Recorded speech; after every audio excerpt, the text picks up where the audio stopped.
नमस्कार प्रिय विद्यार्थियों। आज अपना टॉपिक है शब्द रूप। संस्कृत में शब्द रूप को शब्द रूपाणी कहते हैं। इसमें विभक्ति होती हैं, वचन होते हैं।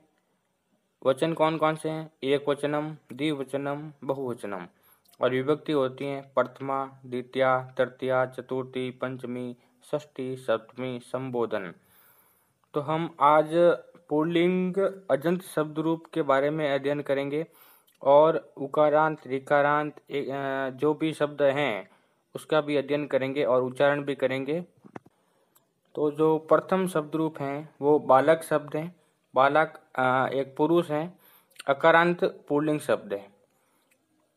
बालकः, बालकौ, बालकाः, बालकं, बालकौ, बालकान्, बालकैन्, बालकाभ्यां, बालकैः, बालकाय, बालकाभ्यां, बालकेभ्यः, बालकात्, बालकाभ्यां, बालकेभ्यः, बालकस्य, बालकयोः, बालकानां, बालके, बालकयोः, बालकेषु, हे बालक, हे बालकौ, हे बालकाः। तो जिस प्रकार अभी हमने बालक शब्द का उच्चारण किया उसी प्रकार गुरु, भानु, तरु, बंधु यानी भाई, रिपु यानी शत्रु, शिशु, वायु, प्रभु, विदु, ऋतु, सिंधु, बिंदु, बहु, इक्षु, शत्रु आदि अकारांत के रूप भी चलते हैं और इसमें विभक्ति अन्वचनों के रूप चलते हैं।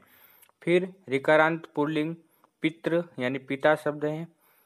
उसके कैसे रूप चलते हैं? जैसे पिता, पितरौ, पितरः, पितरम, पितरौ, पितॄन्, पित्रा, पितृभ्यां, पितृभिः, पित्रे, पितृभ्यां, पितृभ्यः, पितुः, पितृभ्यां, पितृभ्यः, पितुः, पितरौ, पितॄणां, पितरि, पितरौ, पितरौ, पितृषु, हे पितः, हे पितरौ, हे पितरः। इसी प्रकार ह्रस्व यानी छोटी री से अंत होने वाले अन्य पुल्लिंग शब्दों जैसे भ्राता हैं, भाई, और जमात्री यानी जमाई, दामाद, इन सभी शब्दों के रूप चलते हैं। फिर राजन शब्द आता है। राजन का अर्थ होता है राजा। ये भी पुल्लिंग शब्द है। हलंत इकारांत में होता है। इसके भी एक वचन, द्विवचन, बहुवचन में रूप चलते हैं। राजा, राजानौ, राजानः, राजानाम, राजानौ, राज्ञः, राज्ञः, राज्ञभ्यां, राज्ञिः, राज्ञै, राज्ञभ्यां, राज्ञभ्यः, राज्ञः, राज्ञभ्यां, राज्ञभ्यः, राज्ञः, राज्ञौ, राज्ञां, राज्ञी, राज्ञौ, राजसु, हे राजन, हे राजनौ, हे राजानः। इसमें जो प्रथमा विभक्ति होती हैं वही संबोधन में भी सेम होती हैं और इसमें हे लगाना बहुत ही इम्पोर्टेंट होता है। ये सब पुल्लिंग थे। अब स्त्रीलिंग अजंत शब्द रूप में रमा है। रमा स्त्रीलिंग है। अकारांत स्त्रीलिंग शब्द हैं। इसके भी वचनों के रूप चलते हैं। जैसे रमा, रमे, रमाः, रमे, रमाम, रमे, रमाः, रमया, रमाभ्यां, रमाभिः, रमाये, रमाभ्यां, रमाभयः, रमाया, रमाभ्यां, रमाभयः, रमायाः, रमयोः, रमाणां, रमायां, रमयोः, रमासु, हे रमे, हे रमे, हे रमाः। फिर मति इकारांत स्त्रीलिंग शब्द रूप होते हैं। मतिः, मति, मतयः, मतिम, मति, मतिः, मतया, मतिभ्यां, मतिभिः, मतये, मतिभ्यां, मतिभ्यः, मतया, मतिभ्यां, मतिभ्यः, मतेः, मतयोः, मतितं, मतौ, मतयोः, मतिषु, हे मते, हे मति, हे मतयः। फिर नदी इकारांत ऐसे हुई कि इसमें ई की मात्रा है और ये स्त्रीलिंग शब्द है तो इसके भी वचन के रूप चलते हैं और विभक्ति चलती है। जैसे नदी, नदयो, नदयः, नदीम, नदयौ, नदीः, नदया, नदीभ्यां, नदीभिः, नदये, नदीभ्यां, नदीभयः, नदयाः, नदीभ्यां, नदीभयः, नदयाः, नदयोः, नदीनां, नदयां, नदयोः, नदीषु, हे नदी, हे नदयोः हे नदयः। फिर मातृ यानी माता, वो भी स्त्रीलिंग होती हैं। त्रि यानी ऋकारांत, ये ऋकारांत शब्द होते हैं। कैसे? जैसे माता मात्रौ मातरः, मातरम मात्रौ मातृ, मात्रा मातृभ्यां मातृभिः, मात्रे मात्रा मातृभ्यां मातृभिः, मात्रे मातृभ्यां मातृभ्यः, मातुः मातृभ्यां मातृभ्यः, मातुः मात्रौ मातॄणां, मातरि मात्रौ मातृषु, हे मातः हे मातरौ हे मातरः। ये स्त्रीलिंग शब्द थे। आगे नपुंसकलिंग अजंत शब्द रूप हैं। नपुंसकलिंग जैसे फल हैं, अकारांत इस नपुंसकलिंग रूप होते हैं। इसमें प्रथमा और द्वितीय विभक्ति समान चलती हैं। जैसे फलम फले फलानि, फलम फले फलानि, फलेन फलाभयाम फलेः, फलाय फलाभयाम फलेभ्यः, फलात् फलाभयाम फलेभ्यः, फलस्य फलयोः फलानां, फले फलयोः फलेषु, हे फल हे फले हे फलानि। फिर उकारांत नपुंसकलिंग मधु यानी शहद शब्द, इसके भी वचनों के रूप चलते हैं और विभक्ति के रूप चलते हैं। मधु मधुनी मधुनी, मधु मधुनी मधुनी, मधुना मधुभयाम मधुभिः, मधुना मधुने मधुभयाम मधुभ्यः, मधुनः मधुभयाम मधुभ्यः, मधुनः मधुनौ मधुनां, मधुनि मधुनौ मधुषु, हे मधु हे मधुनि हे मधुनि।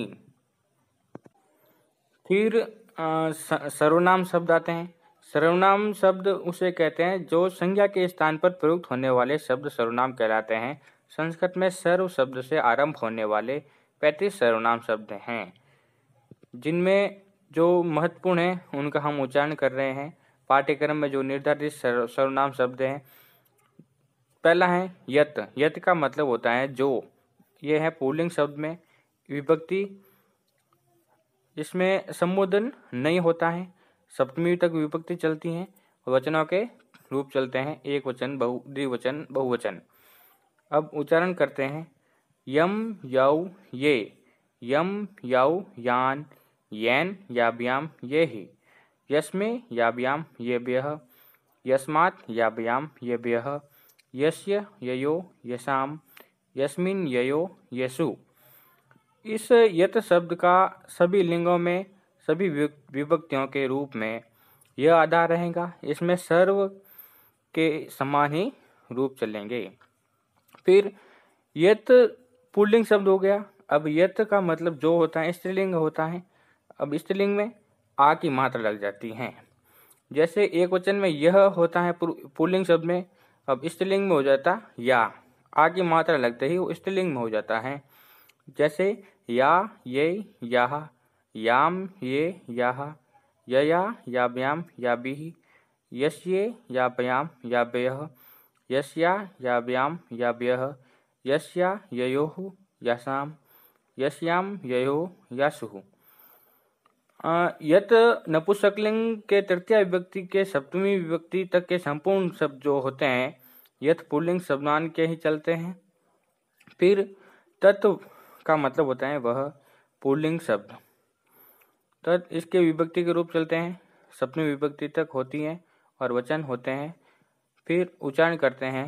स ताउ ते, तम ताउ तान, तेन ताभ्याम तेः, तस्मै ताभ्याम तेभ्यः, तस्मात् ताभ्याम तेभ्यः, तस्य तयोः तेषां, तस्मिन् तयोः तेषु। इसमें भी स्त्रीलिंग में आ की मात्रा लग जाती है। तत्व वह होता है आ की मात्रा। जैसे सह होता है पुल्लिंग में तो आ की मात्रा लगती है तो साह हो जाता है। जैसे साह ते ताः, ताम ते ताः, तया ताभ्याम ताभिः, तस्य ताभ्याम ताभ्यः, तस्या ताभ्याम ताभ्यः, तस्या तयोः तासाम, तस्याम तयोः तासु। नपुंसकलिंग के वो तत्व शब्द होते हैं, इसमें ध्यान रखने की बात यह है कि दोनों प्रथमा विभक्ति और द्वितीय विभक्ति सेम आती हैं। फिर जो शेष विभक्ति होती हैं पुल्लिंग में तत् की तरह भी होती हैं। जो पुल्लिंग में होते हैं बाकी की जो विभक्ति होती हैं वो लगभग समान ही होती हैं। फिर अस्मद। अस्मद का मतलब होता है मैं। ये तीनों लिंगों में समान होते हैं। विभक्ति सप्तमी तक होती है और एक वचन, द्विवचन, बहुवचन के रूप चलते हैं। उच्चारण करते हैं अहम आवाम वयम, माम आवाम अस्मान, मया आवाभयाम अस्माभिः, महाम आवाभयाम अस्माभिः, मया आवाभयाम अस्माभिः, महाम आवाभयाम अस्मभयम, मत आवाभयाम अस्मत्, मम आव्योः अस्माकं, मयि आव्योः अस्मासु। फिर युष्मद। युष्मद का मतलब होता है तुम। ये भी तीनों लिंगों में समान होते हैं। जैसे त्वम यूयाम यूयम, त्वाम यूयाम युष्मान, तव्या युवाभयाम युष्माभिः, तव्या युवाभयाम तुम भयम युवाभयाम युष्मभयम, त्वत् युवाभयाम युष्मत्, तव युवयोः युष्माकं, तवी युवयोः युष्मासु। अन्य महत्वपूर्ण शब्द रूप के थ्रू भी एग्जाम में पूछे जाते हैं। जैसे गुरु शब्द हैं गुरुः गुरु गुरवः, गुरुम गुरु गुरून्, गुरुणा गुरुभयाम गुरुभिः, गुरुवे गुरुभयाम गुरुभयः, गुरौ गुरुभयाम गुरुभयः, गुरौ गुरुवो गुरुणाम, गुरौ गुरुवो गुरुषु, हे गुरु हे गुरु हे गुरवः। धनु शब्द उकारांत शब्द है, स्त्रीलिंग है। इनके भी रूप चलते हैं धनुः धनु धनवः, धनुम धनु धनुः, धनवा धनुभयाम धनुभिः, धन्वे धनुभयाम धनुभयः, धनौ धनुभयाम धनुभयः, धनौः धन्वोः धनुनाम, धनौ धनौ धन्वोः धनसु, हे धनौ हे धनु हे धनवः। फिर राम शब्द अकारांत पुल्लिंग मोस्ट इम्पोर्टेंट, एग्जाम में कई बार पूछे गए हैं। इनके विभक्ति संबोधन तक चलती हैं और एक वचन, द्विवचन, बहुवचन वचनों के रूप चलते हैं।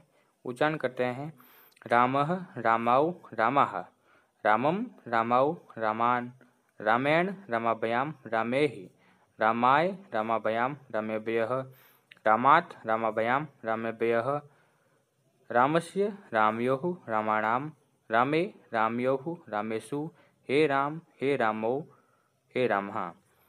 इम्पोर्टेंट बात यह है कि राम शब्द की तरह ही अन्य अकारांत पुल्लिंग शब्द जैसे मोहन, सोहन, कृष्ण, रहीम, नृप, जनक, सूत, बालक, पुत्र, ग्राम, विद्यालय, नर, मनुष्य, अश्व, वृक्ष, पुरुष, सूर्य, चंद्र, सज्जन, यानी कि जो स्त्रीलिंग यानी कि जो संज्ञा शब्द हैं, संज्ञा शब्द हैं जैसे राम है एक संज्ञा शब्द है, वो शब्द सभी शब्द राम शब्द की तरह ही होंगे और इनके रूप भी इसी तरह चलेंगे।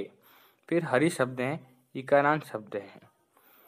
हरि हरि हरय, हरिम हरि हरिन, हरिणा हरिभयाम हरिभिः, हरिये हरिभयाम हरिभयः, हरे हे हरिभयाम हरिभयः, हरेः हरियोः हरिणाम, हरियो हरियोः हरिषु, हे हरे हे हरि हे हरय।